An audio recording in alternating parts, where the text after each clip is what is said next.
గారు ఒక్క మాట గుర్తు తెచ్చుకోవాలని చెప్పి నేను కోరుతా ఉన్నా. హైదరాబాద్లో నాకు చాలామంది మిత్రులు చెప్తా ఉంటారు, అన్నా మేము కరోనా అప్పుడు ఇళ్లలో ఉండిపోయినాం, దగ్గర 2 నెలలు 3 నెలలు ఉండిపోయినాం, బయటికి వచ్చే వరకు కొత్త రోడ్లు కనబడ్డాయన్నా, ఏం చేసిండ్రు మీరు, మీ మున్సిపల్ డిపార్ట్మెంట్ వాళ్ళు కొత్త రోడ్లు కొత్త ఫ్లైఓవర్లు ఎట్లా పూర్తి చేసిండ్రని అడుగుతుంటారు. ఎట్లా చేసినామంటే తెలంగాణ అంటే ప్రేమున్నోళ్ళం కాబట్టి, హైదరాబాద్ అనే ఈ మన తెలంగాణ కిరీటంలోని ఏదైతే ముఖ్యమైన కోహినూర్ లాంటి వజ్రం ఉన్నదో దీన్ని కాపాడుకోవాలన్న ఉద్దేశంతో, బాగు చేసుకోవాలన్న ఉద్దేశంతో లేబర్ క్యాంపులకు పోయి దండాలు పెట్టి బతిమలాడిన నేను. దగ్గర 10-14 లేబర్ క్యాంపులకు పోయినా నేను. ఆ రోజు అందరు వెళ్ళిపోతున్నారు కార్మికులు, పాపం ఆ రోడ్లేసే రంగంలో పనిచేసే కార్మికులు ఎవరైతే ఉంటారో భవన నిర్మాణ రంగంలో వారు వెళ్ళిపోయే పరిస్థితి, భయపడుతున్నారు. బతుకుంటే బల్సాకు తినొచ్చు, ఈ కరోనా వచ్చింది, మా భార్య పిల్లల దగ్గర పోతామని చెప్పి ఇతర రాష్ట్రాల వాళ్ళు పోతుంటే దండం పెట్టి బతిమలాడి అన్నా పోవద్దని చెప్పి 2 రెట్లు 3 రెట్లు వాళ్ళ జీతాలు పెంచి మళ్ళా మనకి ఇటువంటి మోక దొరకది. హైదరాబాద్లో పనిచేసేందుకు రోజు నార్మల్గా అయితే 5-6 గంటలకు మించి దొరకది, రాత్రి 12 నుంచి పొద్దున 6 వరకే. కానీ ఈ టైంలో మొత్తం అన్ని రోడ్లు ఖుల్లా ఉన్నాయి, మైదాన్ సాఫ్ ఉన్నది, జల్దీ చేద్దామని చెప్పి కాంట్రాక్టర్లను ఒప్పించి మొత్తం వర్కర్లను ఒప్పించి పెద్ద సంఖ్యలో దగ్గర 20-30 కొత్త రోడ్లు నిర్మాణం చేసిన ఘనత మన ప్రభుత్వాన్ని. అయితే వాటికి చెమట చిందించింది ఆనాడు మన కార్మిక సోదరులనే మాట కూడా నేను మీకు గుర్తు చేస్తా ఉన్నా. వలస కూలీలు కాదు మీరు, అభివృద్ధిలో మీరు మా భాగస్వాములు అని చెప్పి ఇతర రాష్ట్రాల కార్మికులను కూడా కడుపులో పెట్టుకొని చూసుకున్న ఘనత మన నాయకుడు కేసీఆర్ గారిది. కానీ ఇవాళ ఏం పరిస్థితి ఉన్నది ఒక్కసారి ఆలోచన చేయండి. కాంగ్రెస్ ప్రభుత్వం వచ్చింది, అడ్డగోలు హామీలు ఇచ్చింది.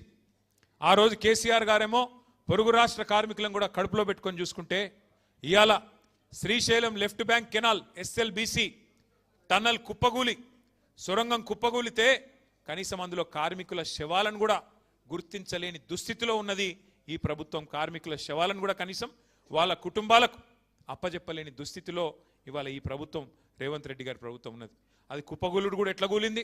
ఈ ప్రభుత్వం యొక్క అవినీతి వల్ల, ఈ ప్రభుత్వం యొక్క అసమర్థత వల్ల, కేవలం వీళ్ళ చాతగాంతనం వల్లనే జరిగింది తప్ప ఇంకోటి కానీ కాదు. అట్లాగే సంగారెడ్డి జిల్లాలో సిగాచి అనే పరిశ్రమ, అక్కడ పెద్ద ప్రమాదం సంభవించి మరి దాదాపు 55-60 మందో కార్మికులు సజీవ దహనమైతే పట్టించుకున్న నాదుడు లేడు. ముఖ్యమంత్రి గారు ఒక పత్రికా ప్రకటన మాత్రం ఇచ్చిండు, ₹1 కోటి నష్టపరిహారం ఇస్తా అన్నాడు. కానీ ఇంతవరకు ఒక్క కార్మికుడు కూడా ₹1 కోటి రాలేదు. ఇది వాస్తవం.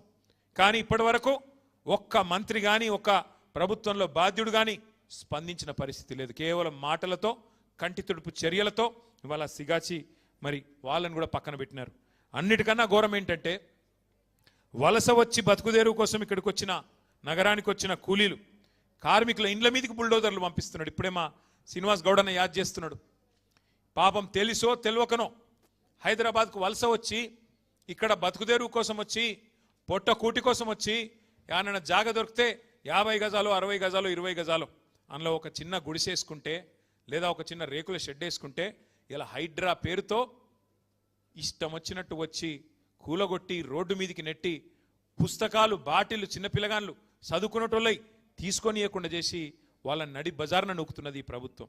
అందుకే నేనంట ఈ ప్రభుత్వం, కాంగ్రెస్ ప్రభుత్వం కట్టే కొట్టే తెచ్చే అన్నట్టు చెప్పాలంటే ఏమున్నది గర్వకారణం? ఈ ప్రభుత్వం చూస్తే కూల్చివేతలు, ఎగవేతలు, పేల్చివేతలు అన్నీ ఎగ్గొట్టుడేనాయి.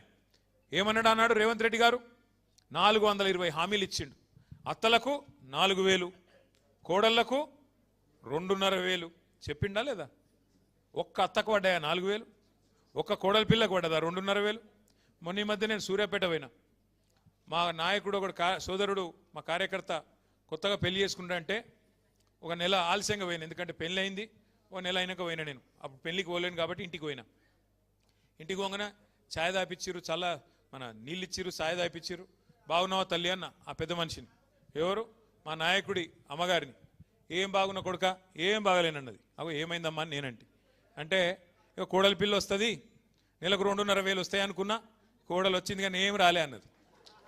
ఇది ఎక్కడ బాధ? నేను కోడలి పిల్లని చూస్తే ఆ పిల్ల ఇంకా గడుస్తున్నది. అత్త నువ్వు కూడా 4,000 వస్తాయి అనుకున్నావు, నీకేమన్నా వచ్చినాయా అని ఆమె అన్నది. ఇప్పుడు రేవంత్ రెడ్డి వల్ల అత్త కోడల పంచాయతీలు కూడా మోపోయినాయి. అంటే ఎంత దౌర్భాగ్యపు పరిస్థితి అంటే